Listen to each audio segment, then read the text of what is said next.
and welcome to this week's Renegade Economist Talk Show. And who better to bring in when the Church of England is in such disarray? None other than Rev'd Donald Reeves. Donald, thank you so much for coming. The fiasco, and it can only be described as that, that's gone on at St Paul's with the Occupy protesters. What's your view on it? Let's start there. What's your view? Well, it was a shambles, completely shambolic. I mean, to close the cathedral doors on the grounds of health and safety was just simply absurd. And goodness knows what went on in the meetings which helped these guys to make that decision. There's something about closing a church door which sends out very wrong messages when really churches are there to welcome people. And I think that was very bad, and of course it was very badly handled. I mean, they didn't really know what to do with Occupy London. They hadn't got a clue they didn't know how to be in conversation with them. And so the Dean resigned. I've never met the Dean, I know nothing about Graham Knowles, but I think it was a principled resignation. He obviously resigned because he realised that what he had headed up was no longer acceptable. That compares very, to my mind, very, very clearly with our politicians who know no shame whatsoever. Liam Fox, for example, who recently resigned, announces that he may seek his way back to the front bench. He should have resigned from being a member of Parliament, not thinking about being a minister again. And it is this shame which politicians have no sense of, no deep morality. That's what people get so fed up with. Whereas at least the Dean of St Paul's resigned, and I'm sure that he will find some other work. Giles Fraser, the other resignation, that was a real pity, I think. He's like a subversive in place. I mean, he's not your regular Church of England vicar. He's a very thoughtful, actually erudite, very good communicator, and he will be lost, at least for the moment. But he's an important player in all the discussions about the church and money and all the rest of it. When it comes down to morality and amorality, how do you marry, if you like, organised religion or the Church of England or the teaching with what's going on in the current economic setup? Where does morality enter the economic calculus? Well, there's just several things about that. First of all, the Church of England is, of course, heavily involved. I mean, it's in investment, and my pension's paid out of that, as a landowner. And so it's, in some sense, quite a rich organisation, and therefore has all the ambiguities of a rich organisation. And I think when sometimes people talk about the church and money, or ethics and finance, they forget that they come from an organisation which is inevitably compromised. And that's okay, but you at least should be aware of it. I'm not sure that there's a lot of talk at this moment about the city and the church. The best thing about it is that there should be lots and lots of talk. What will actually happen on Monday morning, as it were, I'm not sure. There's a type of curse of abstraction. It has a slightly Monty Python feel about some of the discussions about ethics and finance. I mean, the actual basis of Christian morality, or when it comes to do with money, is actually very, very simple. And it is, and all the religions have the same thing here, which is that basically when you earn money, it has to be shared. It is, and how you then work out a lot of philosophies from that. That's the fundamental thing. You don't earn money to accumulate it for yourself. Because, what's the point of having buried treasure if when you die, there it is.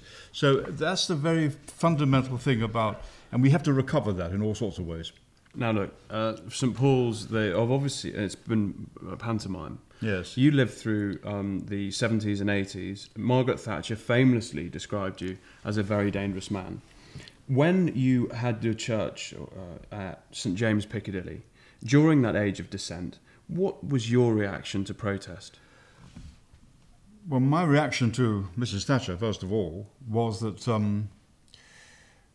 in the context of the fact that the Labour Party was in a complete mess then, there was no real opposition. I didn't set myself up to be in opposition to Margaret Thatcher, but I certainly supported the miners' strike, absolutely.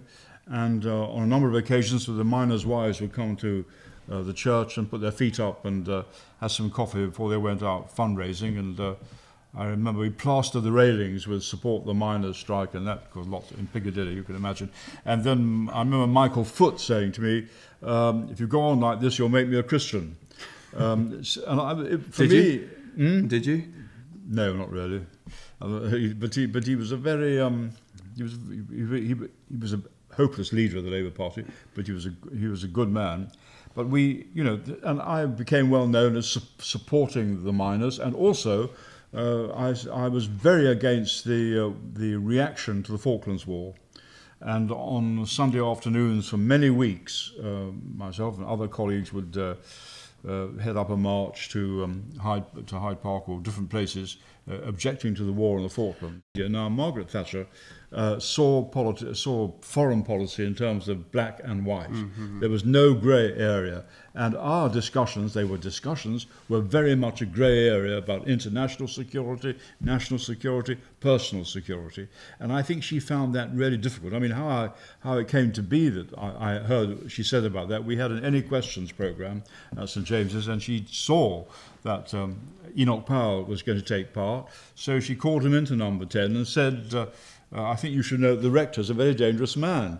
And Enoch Powell said to me, and he was a dangerous man in another way, he said to me, well, I don't think you're at all dangerous, rector, he said, but that's how I got the phrase. And I think that should go on my CV. I'm very happy about that. Well, it's certainly gone on the, and this is a shameless plug, it's certainly gone on the cover of your book, Memoirs of a Very Dangerous Man, which are obviously your time there, and a very good read. Yeah.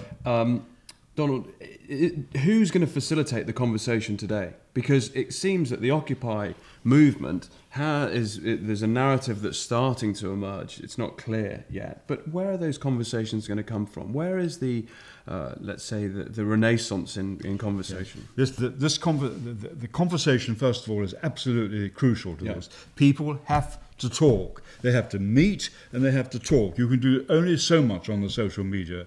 That comes in maybe later, but you have to talk, you have to meet, you can no longer be mute in front of the television screen and just bemoaning everything. And it is the fact that people are getting together and talking about these things. They are learning about dissent, the tradition of dissent in this country, which ultimately we hope will become a type of global dissent to the present way of doing things.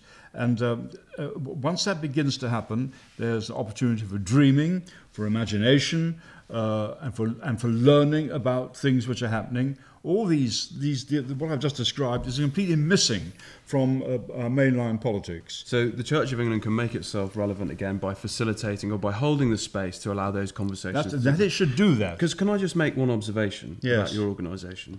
It has been fairly obsessed with sexuality over the last 10 or 15 years, and I'm sorry to say that, but it seemed to be more obsessed with that than morality or remaining relevant. Oh, absolutely, you're quite right. I mean, first of all, it's an ongoing thing in religion, the struggle between Dionysus, if you like, and reason. And Dionysus is that ungovernable part of human nature, the passions, if you like. And so the Church has always realised that this is something to be. You've got to keep a lid on it, really, because otherwise religion will just disappear. So this is a very ancient struggle, in a way.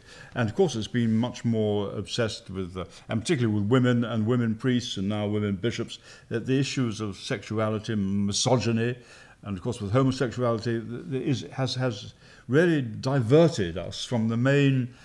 I mean, there's very little about all that in the Bible. There's a great deal about money in the Bible and about wealth and about the poor and I hope if one thing does come out of it from the Church's point of view, that people will start talking and thinking and feeling about these sorts of things. Famously, the anecdote on the circuit is when you were a young curate at Maidstone, I think it was. Yeah. You were there and preaching your first sermon. Is that right? Can you tell us that story? Well, Maidstone is the county town of Kent, not Canterbury, Maidstone. And every year they have an assize sermon. And this is a sermon where all the judges from Kent, all in their ermine and their wigs and all that, they all come into the church. It's a very large church, the All Saints at Maidstone. And my vicar, who who was a very generous man in lots of ways, said, well, I think you ought to preach the sermons. I'd only been ordained about 6 months. So I just preached from the book of the prophet Amos, who speaks about how the rich people pervert the course of justice and that the poor don't get a look in when it comes to justice. I mean, that's there. I mean, I'm paraphrasing, but that's in the prophet. So I really unpacked that quite in one way quite naively. I think actually naivety is very important. We could do with much more of that today. It's all tied up with what I was talking about, getting people starting to ask questions. And of course, the atmosphere in the church grew colder and colder and colder, and nobody, at the end, the preacher does, you do your vicar bit and you shake hands with people. You're a nice sermon vicar. They're looking at me with their eyes like frozen boiled sweets. And I knew, well, that's the end of me. I thought, I shan't be a vicar. I shan't ever be I'll have to leave. So sure enough, the Archbishop of Canterbury's chaplain rang me and said, I've had a lot of complaints. Will you please send your sermon to the Archbishop? So I thought that was that. And the Archbishop of Canterbury, someone who I might say Rowan Williams admires very much, was somebody called Michael Ramsey. He had large eyebrows, and he seemed to be eccentric, but he was a very very good spiritual leader. And he's had the sermon, and he sent me a card back saying, I wish I'd preached that. And I think that's a nice story. Today I would have been sent to a shrink or something. So to conclude, economics too important to be left to economists. Politics too important to be left to politicians. A leaderless revolution feasible? We all have to become leaders, and we have to be able to find ways to organise ourselves in a non-hierarchical way as far as possible, and to develop a whole new tradition of dissent, which would be part of a global movement. Are you hopeful? No, yes. In that order. Donald Reeves, thank you so much for coming by. Thank you. Thank you for your time. Good luck with your work in Kosovo and in Bosnia. Thank you. That's it for this week. Thanks for joining us, and see you again soon. Bye-bye.